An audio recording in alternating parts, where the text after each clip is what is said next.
Chapitre 114. Le doreur. Pénétrant toujours plus avant au cœur des parages de croisière japonais, le Péquod fut bientôt tout voué à la pêche.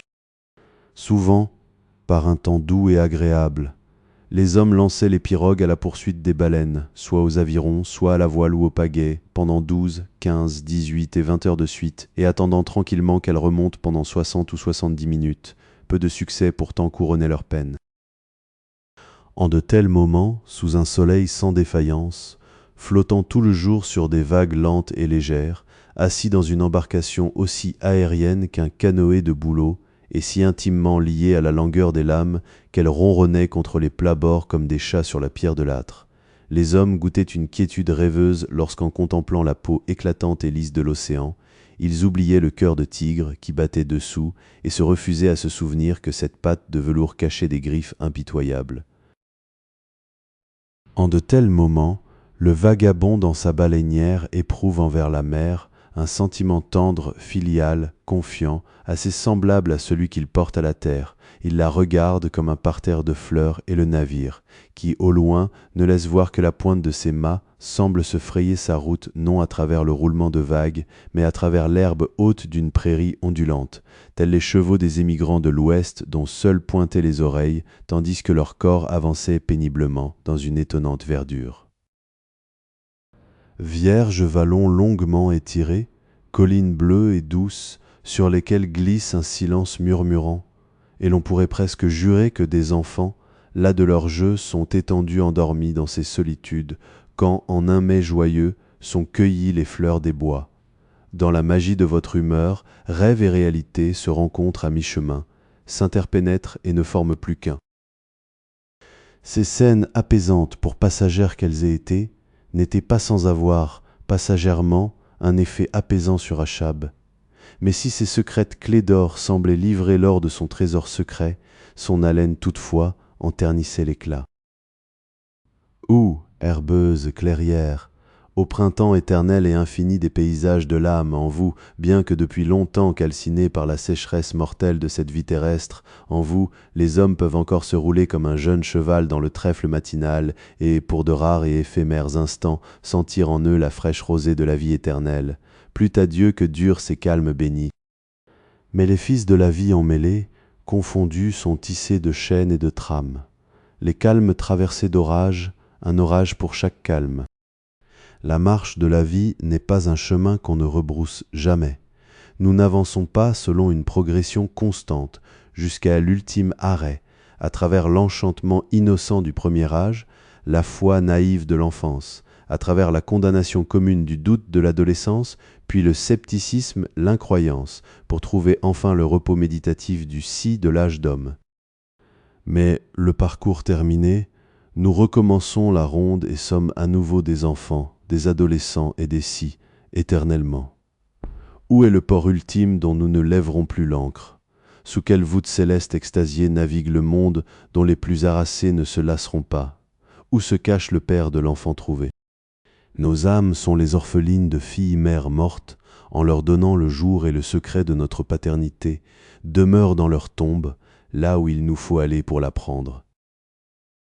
Et ce même jour aussi, Starbuck, contemplant de sa pirogue les profondeurs dorées de ce même océan, murmura: insondable beauté, telle que jamais amant n'en vit dans les yeux de sa jeune épouse. Ne me dis rien de tes requins aux dents serrées, ni de tes mœurs de cannibale, ni de tes rapes. Que la foi évince les faits et les chimères le souvenir, je regarde au plus profond et je crois. Et Stubb bondit dans cette même lumière dorée, tel un poisson aux brillantes écailles. Je suis Stubb et Stubb a son histoire, mais Stubb prête ici serment qu'il a toujours été joyeux. Chapitre 115. Le Péquod rencontre le célibataire. Joyeuse aussi la vision et joyeux les sons que le vent nous apporta quelques semaines après que le harpon d'Achab eût été forgé. C'était le célibataire, navire de Nantucket. Il venait à peine de caler son dernier baril d'huile et de verrouiller ses écoutilles pleines à craquer. Maintenant il paradait gaiement, en tenue de fête et non sans quelques glorioles, parmi les navires que de grandes distances séparaient sur les parages de pêche, avant de pointer sa proue vers son pays. Les 3 hommes en vigie au sommet de ces mâts portaient à leurs chapeaux d'étroites et longues banderoles rouges. Aux potences de la proue, une baleinière était suspendue, la quille en bas, et pendue au beaupré, on voyait la longue mâchoire inférieure du dernier cachalot qu'ils avaient tué. Les pavillons de poupe et de beaupré, les signaux de toutes couleurs flottaient dans son gréement. 2 barils de spermacétie flanquaient de part et d'autre ces 3 postes de vigie et plus haut. Dans les barres traversières, de petits barils de galère contenaient eux aussi de ce précieux liquide, tandis qu'une lampe de bronze était fixée à la pomme de son grand mât. Comme on l'apprit par la suite, le célibataire avait eu un succès d'autant plus surprenant que nombre d'autres navires, croisant dans les mêmes eaux, avait passé des mois entiers sans prendre un seul poisson. Non seulement il avait vidé des barils de bœuf et de pain pour faire de la place à l'huile tellement plus précieuse, mais encore il avait acheté des tonneaux aux vaisseaux rencontrés, et les avait arrimés le long du pont et dans les cabines du capitaine et des officiers. La table même de la cabine avait été réduite en petits bois, et les repas y étaient servis sur une barrique d'huile fixée au plancher. Aux gaillards d'avant, les matelots étaient allés jusqu'à remplir leurs coffres qu'ils avaient calfatés et goudronnés. On ajoutait en plaisantant que le coq avait mis un couvercle à sa plus grande marmite et l'avait rempli, que le garçon avait mis un tampon à sa cafetière et l'avait rempli, que les harponneurs avaient rempli les douilles de leur fer, que tout en vérité était rempli de spermacétie hormis les poches de pantalon du capitaine dans lesquelles il se réservait d'enfoncer les mains avec complaisance, pour témoigner de sa pleine satisfaction. Tandis que cet heureux navire de la chance se rapprochait du sombre Péquod, sur son gaillard d'avant résonnait le battement barbare d'énormes tambours. Lorsqu'il fut plus près encore, on vit que les chaudières géantes avaient été recouvertes de la peau de l'estomac tendu du poisson noir, semblable à du parchemin, et qu'elles grondaient sous les poings fermés des hommes. Sur le gaillard d'arrière, les secons et les harponneurs dansaient avec les filles olivâtres qui s'étaient laissées enlever par eux aux îles polynésiennes. Cependant que, suspendus dans une pirogue décorée, solidement amarrés entre le mât de misaine et le grand mât, 3 nègres de Long Island présidaient à cette gigue joyeuse avec d'étincelants archets en ivoire de cachalot. En même temps, d'autres membres de l'équipage s'affairaient à grand fracas à détruire la maçonnerie des fourneaux d'où avaient été retirées les chaudières. On aurait pu croire qu'ils tiraient bas une Bastille maudite, tant étaient sauvages les hurlements qu'ils poussaient, tandis que volaient par-dessus bord les briques et le mortier devenus inutiles. Seigneur et maître du spectacle, le capitaine se tenait debout bien droit sur la demi-dunette afin que se déroulât pleinement sous ses yeux cette scène qui semblait avoir été montée pour son seul divertissement personnel. Achab, lui aussi, se tenait debout sur son gaillard d'arrière, hirsute et noir, avec une tristesse opiniâtre, et les 2 navires se croisant, l'un tout réjouissant sans quittant le passé, l'autre tout pressentiment de malheur face à l'avenir, les 2 capitaines incarnèrent ce contraste frappant. « Venez à bord, cria le joyeux commandant du célibataire en élevant un verre et une bouteille. « As-tu vu la baleine blanche ?» grinça Achab en réponse.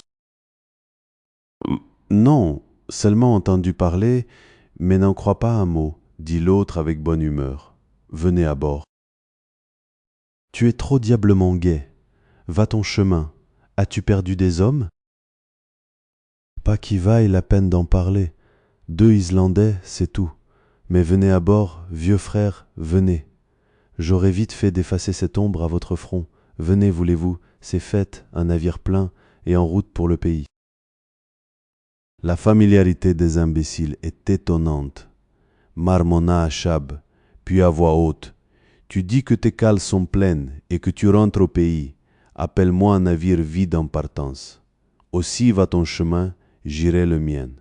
Ohé, à l'avant, tout dessus et au plus près. Ainsi, tandis qu'un navire était emporté, guilleret, vent arrière, l'autre, têtu, luttait contre la brise, et ils se séparèrent. L'équipage du Péquod regarda longuement, gravement le célibataire qui s'éloignait. Mais les hommes de ce dernier ne détournèrent pas le regard de leur bacchanal. Cependant, Achab, penché sur la lisse de couronnement, les yeux fixés sur le navire rentrant au pays, sortit de sa poche une petite fiole, et regardant alternativement le vaisseau et le flacon, parut réunir deux souvenirs lointains, car celui-ci contenait du sable de Nantucket. Chapitre 116. Le cachalot agonisant. Tandis qu'on est encalminé, et qu'un navire plus favorisé par la fortune fait voile à proximité, il n'est pas rare qu'on bénéficie de cette risée, et nous la sentîmes gonfler joyeusement nos voiles. Il parut en aller ainsi du Pécode. Le lendemain de sa rencontre avec le célibataire, des baleines furent signalées, et 4 d'entre elles furent tuées, dont une par Achab.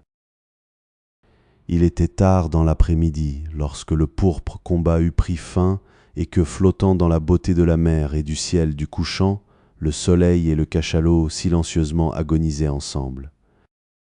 Dans l'air couleur de rose montèrent alors une si plaintive douceur et une telle guirlande d'oraison qu'on eût dit que, du fond des couvents perdus dans les vertes vallées des Philippines, la brise de terre espagnole étourdiment avait pris la mer, emportant ses hymnes du soir. Apaisé à nouveau, mais seulement pour s'ouvrir à une tristesse plus profonde, Achab, qui s'était écarté du cachalot, regardait avec une attention soutenue s'affaiblir ses soubresauts, depuis sa pirogue à présent tranquille. Tous les cachalots mourants offrent ce même et étrange spectacle d'un être se tournant vers le soleil pour expirer, et dans un soir, si calme, cette vision revêtait pour Achab un caractère d'émerveillement inconnu jusqu'alors. Il tourne et se retourne vers lui. Combien lentement, mais combien obstinément son front lui rend hommage et l'invoque dans les dernières convulsions de la mort. Lui aussi adore le feu, fidèle et noble vassal du soleil. Oh, que ses yeux pleins de préjugés voient ces spectacles justifiant ses préjugés. Voit, prisonnier de lointaines eaux, au-delà du moindre bourdonnement de bonheur ou de malheur humain, dans ces mers sincères, et juste où il n'est point de rocher où puissent s'inscrire les traditions, où, depuis des âges vieux comme la Chine, les vagues muettes ont roulé sans que non plus il leur fût parlé, telles les étoiles qui brillent sur la source inconnue du Niger. Ici aussi la vie meurt, pleine de foi tournée vers le soleil, mais voit. À peine la mort a-t-elle fait son œuvre qu'elle retourne le corps et l'oriente d'un autre côté. Oh, toi, moitié de la nature sombre comme une indienne, qui t'es construit un trône solitaire avec les eaux des noyés, quelque part au cœur de ces mers sans verdure, tu es la reine infidèle qui ne me parle que trop de vérité dans la vaste étreinte du typhon et l'ensevelissement silencieux du calme qui le suit. Et ce n'est pas non plus sans me servir de leçon que ta baleine tourne vers le soleil sa tête mourante pour se retourner encore.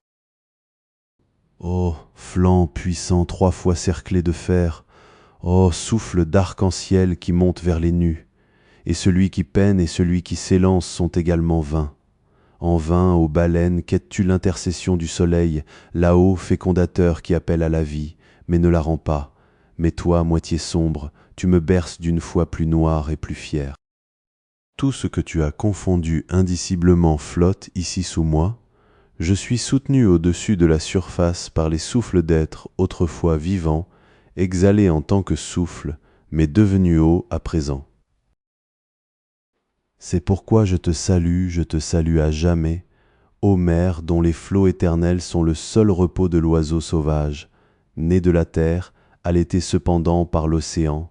Les collines et les vallons m'ont servi de mère, mais la houle pourtant est ma sœur adoptive. Chapitre 117. La veillée de la baleine. Les 4 baleines tuées ce soir-là étaient mortes à grande distance les unes des autres, l'une bien loin au vent, l'une plus proche sous le vent, l'une des 2 autres à l'avant, l'autre à l'arrière. Ces 3 dernières furent amenées au navire avant la tombée de la nuit, mais celle qui se trouvait au vent ne put être atteinte avant le matin et la pirogue, qui l'avait tuée, resta à son côté toute la nuit. C'était la baleinière d'Achab. Le pavillon qui servait à la repérer fut fiché droit dans les vents du cachalot, et la lanterne qui y était suspendue jetait au loin une lueur trouble et clignotante sur le dos noir et luisant des vagues nocturnes qui se frottaient doucement comme un paisible ressac sur une plage contre le vaste flanc de la baleine. Achab et ses hommes semblaient dormir, hormis le Parsi qui, assis accroupi à l'avant, suivait le jeu fantomatique des requins autour de la baleine, tandis que leur queue frappait les légers bordages de cèdre. De frissonnantes lamentations couraient dans l'air, pareilles à celles des armées des spectres impardonnés de Gomorrhe sur le lac asphaltite. Tiré brusquement de son sommeil, Achab vit le Parsi face à face. Pris dans le cercle des ténèbres de la nuit, ils semblaient les seuls survivants d'un déluge. « J'ai refait le même rêve, dit-il. Des corbillards, ne t'ai-je pas dit, vieillard, que tu ne pourras avoir ni corbillard ni cercueil? Et qui a un corbillard qui meurt en mer? Mais je te l'ai dit, vieillard, avant que tu puisses mourir en ce voyage, tu dois, en vérité, voir 2 corbillards sur la mer. Le premier n'aura pas été fait par des mains mortelles, et le bois tangible du second proviendra des forêts d'Amérique. Oui, oui, étrange spectacle que celui-là, par-ci, un corbillard et ses panaches flottant sur l'océan, les cordons du poil tenus par les vagues. Ah, c'est un spectacle que nous ne verrons pas de sitôt. Crois-le ou non, vieillard, tu ne saurais mourir que tu ne l'aies vu. Et en ce qui te concerne, que disait-il ce songe? À l'apparition du second corbillard, je serai encore devant toi comme ton pilote. Ainsi, quand tu seras parti le premier, si cela arrive jamais, avant que je puisse suivre, tu dois m'apparaître encore, pour encore me conduire, n'est-ce pas ce qui était dit? Alors, si je crois tout ce que tu dis, oh, mon pilote, voilà 2 preuves que je tuerai Moby Dick et que je survivrai. En voici une autre, vieillard, dit le Parsi, tandis que ses yeux s'allumaient comme des lucioles dans les ténèbres. Seul le chanvre peut te tuer. Le gibet, veux-tu dire? Alors je suis immortel et sur terre et sur mer, dit Achab avec un rire de dérision. Immortel et sur terre et sur mer. Ils se turent en même temps. L'aube grise se levait, l'équipage assoupi se redressa, et avant midi le cachalot mort fut remorqué jusqu'au navire.